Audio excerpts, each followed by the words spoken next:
Salut tout le monde et bienvenue sur la chaîne. Aujourd'hui, on va parler de quelque chose de vraiment fondamental. Comment cultiver son énergie spirituelle au quotidien. Ce n'est pas une quête mystique réservée à quelques élus, mais une pratique accessible à tous, qui peut transformer radicalement notre manière de voir la vie. Alors, si vous cherchez plus de paix, de sens et de connexion, vous êtes au bon endroit. Pour commencer, qu'est-ce que l'énergie spirituelle ? Imaginez-la comme votre force vitale intérieure, cette étincelle qui vous anime au-delà du simple corps physique. C'est elle qui vous donne la résilience face aux épreuves, qui colore vos journées d'un sentiment de joie profonde et qui vous connecte à quelque chose de plus grand que vous. Quand cette énergie est forte, on se sent aligné, inspiré et en paix. Quand elle est faible, on peut se sentir perdu, anxieux ou déconnecté. La bonne nouvelle, c'est que cette énergie, on peut la nourrir, la renforcer, la faire grandir. Et pour ça, je vais vous partager des techniques simples et pratiques que vous pouvez intégrer dès aujourd'hui dans votre routine. Prêt ? On y va. Le premier pilier, c'est la pleine conscience.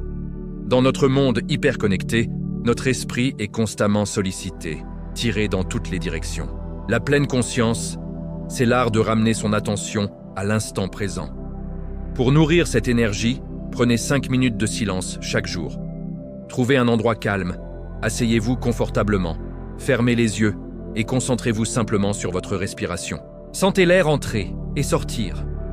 Quand vos pensées s'égarent, et elles le feront, ramenez doucement votre attention sur votre souffle. Cet exercice simple est incroyablement puissant pour calmer le mental et se reconnecter à soi.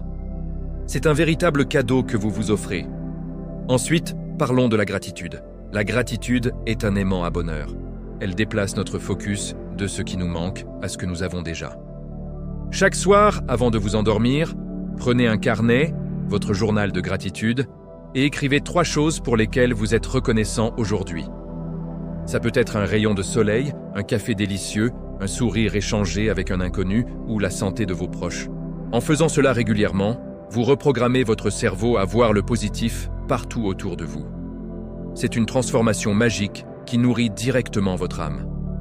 Le troisième point est crucial, l'entourage. On dit qu'on est la moyenne des 5 personnes avec qui on passe le plus de temps. C'est tellement vrai. Entourez-vous de personnes inspirantes, de celles qui vous tirent vers le haut, qui partagent vos valeurs, qui vous encouragent. Un cercle d'amis bienveillants est un soutien inestimable pour votre croissance spirituelle. Éloignez-vous des relations toxiques qui drainent votre énergie. Votre paix intérieure n'a pas de prix.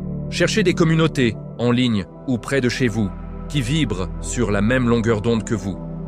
Le partage et le soutien mutuel sont des carburants puissants. Enfin, pour donner une direction à cette énergie, il faut se fixer des objectifs clairs. Mais pas n'importe quels objectifs. Fixez des objectifs alignés avec vos valeurs spirituelles. Qu'est-ce qui compte vraiment pour vous ? La compassion, la créativité, l'apprentissage, le service aux autres. Affichez ces objectifs quelque part où vous pouvez les voir tous les jours. Sur votre miroir, votre bureau, en fond d'écran. Cela vous rappellera constamment votre pourquoi, votre direction. Chaque petite action que vous ferez en alignement avec ces objectifs renforcera votre sentiment de mission et de cohérence intérieure. Cultiver son énergie spirituelle, c'est un voyage, pas une destination. Il y aura des jours avec et des jours sans. L'important est d'être patient et bienveillant avec soi-même. Chaque pas, même le plus petit, compte. Ces pratiques ne demandent pas des heures, mais de la régularité. 5 minutes de méditation, quelques lignes dans un journal, un appel à un ami positif, une pensée pour vos grands objectifs. C'est la somme de ces petites habitudes qui crée une transformation profonde et durable. Alors, je vous invite à essayer. Choisissez une de ces techniques, celle qui vous parle le plus, et engagez-vous à la pratiquer pendant une semaine. Observez ce qui se passe en vous, sans jugement. Vous pourriez être surpris par la paix et la clarté que cela peut apporter. Votre énergie spirituelle est votre bien le plus précieux. Prenez-en soin. Merci beaucoup d'avoir regardé cette vidéo jusqu'au bout. J'espère qu'elle vous a apporté de la valeur. Si c'est le cas, n'hésitez pas à laisser un j'aime, à partager vos propres techniques dans les commentaires et bien sûr, à vous abonner pour ne pas manquer les prochaines explorations. Prenez bien soin de vous et à très bientôt.